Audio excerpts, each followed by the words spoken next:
Hello everyone अन्य এটা ভিডিওলৈ আপোনালোক সকলোকে স্বাগতম জনাইছো।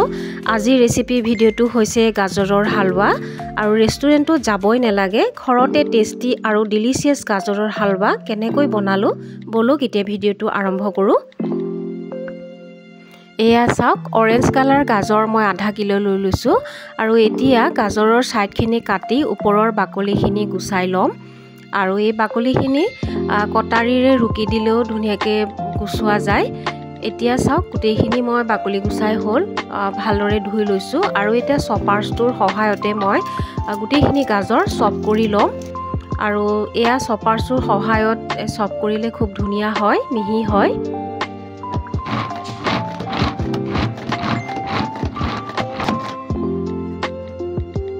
আৰু পিহনাত পিহি পেলাইও যদি কৰে তেতিয়াও খুব ধুনিয়া হয় গাজৰখিনি মিহি হয়।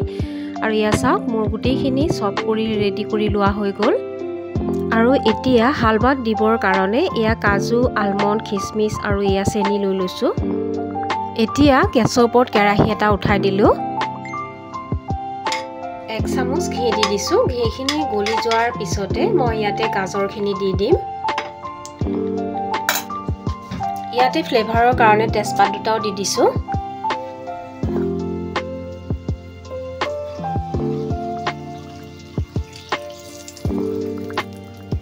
এতিয়া ইয়াতে চেভ কৰি থোৱা গাজৰখিনি দি দিম।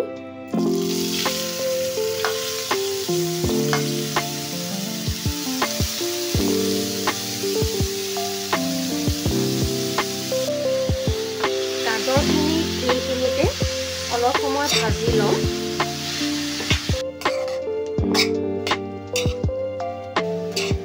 গাজৰখিনি এনেকৈ 2 মিনিটমান ভাজি থকাৰ পিছতে এয়া চাওক গাজৰৰ পৰা এয়া পানী ওলাই গৈছে আৰু এই পানীখিনিও একেবাৰে শুকাই ল'ব লাগিব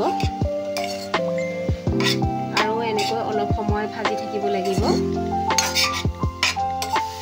গাজৰখিনি কণ্টিনিউ লৰাই পেলাই আকৌ এনেকৈ মই 2 মিনিটমান ভাজি ললো আৰু ইয়া গাজৰৰ পৰা ওলোৱা পানীখিনিও ধুনীয়াকৈ শুকাই গৈছে আৰু এতিয়া ফ্লেভাৰৰ কাৰণে এয়া ইলাইচি গুড়ি দি দিছো 1 চামুচ। আগতে এয়া 1 কাপ চেনি লৈ লৈছো। চেনিটো আপোনালোকে বেছিকেও দিব পাৰে আৰু কমকৈও দিব পাৰে, ইয়া নিজৰ ইচ্ছা মতে চেনিটো দিব। এতিয়া ভালদৰে লৰাই লৈছো। এতিয়া চেনিটো লাহে লাহে গলি আহিব, একেবাৰে লো ফ্লেমত এনেকৈ ভাজি থাকিব লাগিব। এয়া চাওক চেনিখিনিও ভালদৰে গলি গৈছে আৰু এতিয়া অকমান মিডিয়াম ফ্লেমত দি পেলাই মই এই গাজৰখিনি আৰু অকমান সময় এনেকৈ ফ্ৰাই কৰি থাকিব লাগিব। এয়া চাওক চেনিখিনি ভালদৰে গলি গৈ এয়া গাজৰখিনিও ভালদৰে অকমান সিজি গৈছে।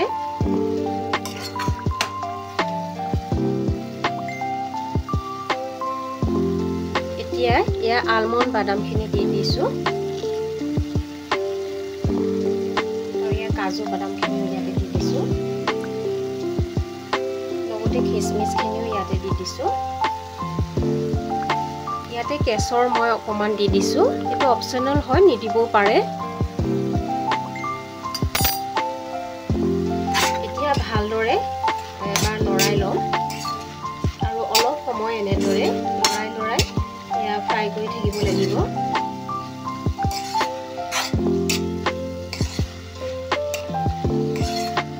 এয়া চাওক ভাজি ভাজি একেবাৰে আঠা আঠা ধৰণৰ হৈ গৈছে, চেনিখিনিও ভালদৰে ফুলি গৈছে।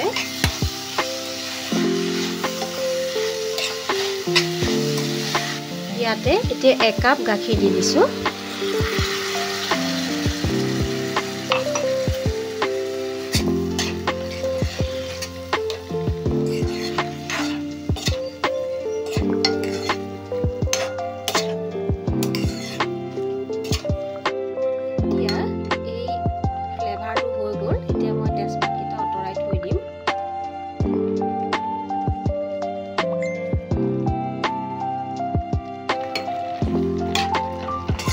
এতিয়া একেবাৰে গাখীৰখিনি শুকাই যাব লাগিব আৰু গাজৰখিনিও ভালদৰে সিজিব লাগিব আৰু আলমণ্ড বাদাম আৰু কাজু বাদামো ভালদৰে সিজিব লাগিব। তেতিয়ালৈকে অকণমান ঢাকনি দি পেলাই এই গাজৰখিনি উতলিবলৈ দিম।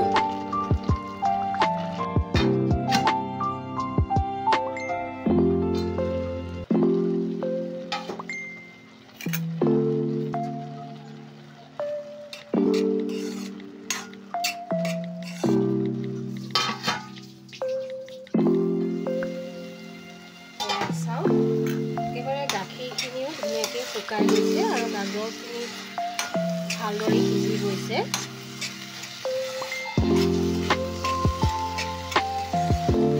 এতিয়া ইয়াতে 1 চামুচ ঘি দি পেলাই আকৌ ভালদৰে লৰাই গাজৰখিনি ভাজি থাকিম।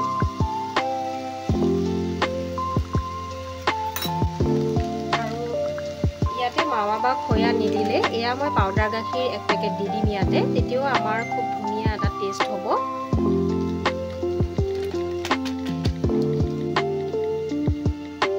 এতিয়া ভালদৰে লৰাই দিম।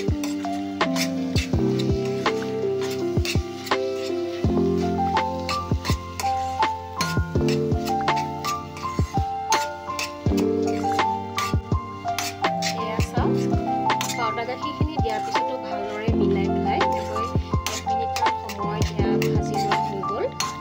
গাজৰখিনি এনেদৰে ঘিউত ভাজি লৈ পেলাই যদি গাজৰৰ হালৱা বনোৱা হয় তেতিয়াহ'লে খুব টেষ্টি হয় আৰু খুব ধুনীয়া এটা ফ্লেভাৰ ওলাইছে। আৰু এয়া চাওক আমাৰ ৰেডি হৈ গ'ল। এতিয়া মই গেছটো অফ কৰি দিম। এয়া চাওক গাজৰৰ হালৱা ৰেডি হৈ গৈছে। এতিয়া মই বেলেগ এটা বাচনত ছাৰ্ভ কৰি ল'ম। গাজৰখিনি বইল কৰিও বহুতে গাজৰৰ হালৱা বনায়, কিন্তু এনেকৈ ঘিউত ভাজি লৈ বনালে বহুতো সোৱাদ লগা হয়। আৰু এয়া চাওক কালাৰটো খুব ধুনীয়া হৈছে আৰু খাবলৈ ছুপাৰ টেষ্টি হৈছে। আৰু আজিৰ এই ভিডিঅ'টো আপোনালোকৰ কেনেকুৱা লাগিলে, যদি ভাল লাগিলে তেতিয়াহ'লে লাইক এটা কৰিব আৰু মোৰ চেনেলটো ছাবস্ক্ৰাইব কৰিব। আজিলৈ আহিছোঁ, থেংক ইউ।